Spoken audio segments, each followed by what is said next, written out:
There has been hue and cry on whether we are going to be ready as a country to have these students that are moving from grade 8 to grade 9 properly domiciled in their classrooms. So with our partners, the World Bank, we managed to do close to 3,500 classrooms. The second phase of 7,500 classrooms are ongoing, and the next phase, which is already started, is we are partnering with CDF to do the balance of 5,000 classrooms, so that in January we'll be ready for the students. And what we did as a policy is to decentralize the construction of these classrooms. So what happens is every school that requires classrooms, like this particular school has 120 grade 8, so they needed 2 classrooms for grade 9 to host between 50 and 60 students per classroom. And so what we did is to ensure that we standardize the classrooms, including the cost. So each school then receives the resources for the 2 classrooms or 1 classroom, depending on the streams.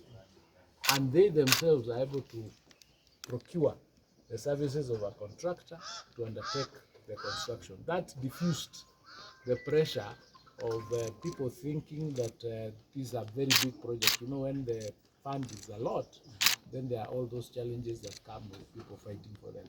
But because of decentralization, you can see the classroom is done up to standard and it is ready.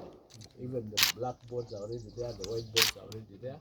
So there is, the government is doing everything possible to ensure that these guys who are coming to grade 9 next year have a place to go to.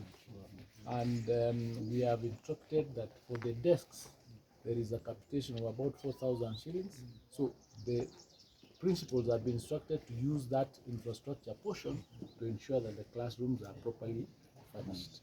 So we are all set. We flagged off the books last week for grade 9, so that each student, because we have now the ratio of 1 to 1. So what we are doing is all the schools will receive the books, and we've instructed the principals to ensure that they are in school, even when we close, when we finish with KEPSEA next week. They remain in school to receive the books and do the returns. Where, for example, they receive more books or less books, they work with the county directors of education to ensure that that variance is sorted out, and we have rationalized it. So as a government, we are doing everything possible to ensure that our children have got a class to go to in January. The teachers are here, they have been retooled. We retooled quite a good number of them. Like now, this school, I understand we have 6 teachers, and they'll be able to take the students through.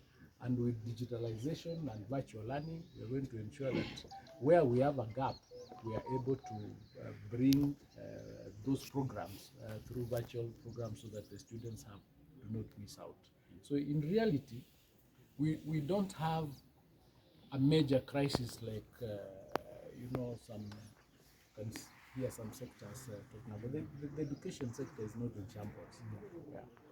Even you guys in the media, all of you, some of you look young. You graduated last year. Did your graduation come out of shambles?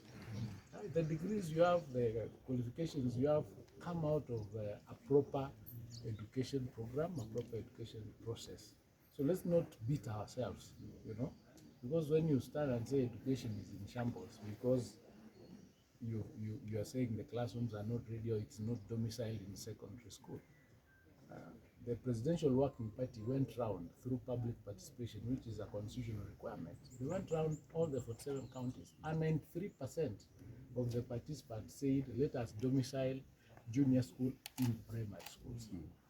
So we cannot now move them to secondary schools. We don't have that capacity. So all that we need to be doing now is to work towards ensuring that in primary schools, the facilities are ready, the teachers are ready, the infrastructure is ready to ensure that these guys are in the proper domicile. So let us come together, all of us, just to ensure that we are doing the right thing for our children. And I'm intentionally asking you to look at these guys. We should not play around with the youth and the education of these young people here. We need to be serious about taking care of them and ensuring that their future is secured. Yeah? That's our duty. And for all of us working in the public sector, I urge you to read Article 129 of the Constitution. That article requires us to do everything for the benefit of the public. If you're in the public sector and you don't think that you should be doing the job that you're doing for the benefit of the public, you're encouraged to leave. Let us work for that, and let's work for these people.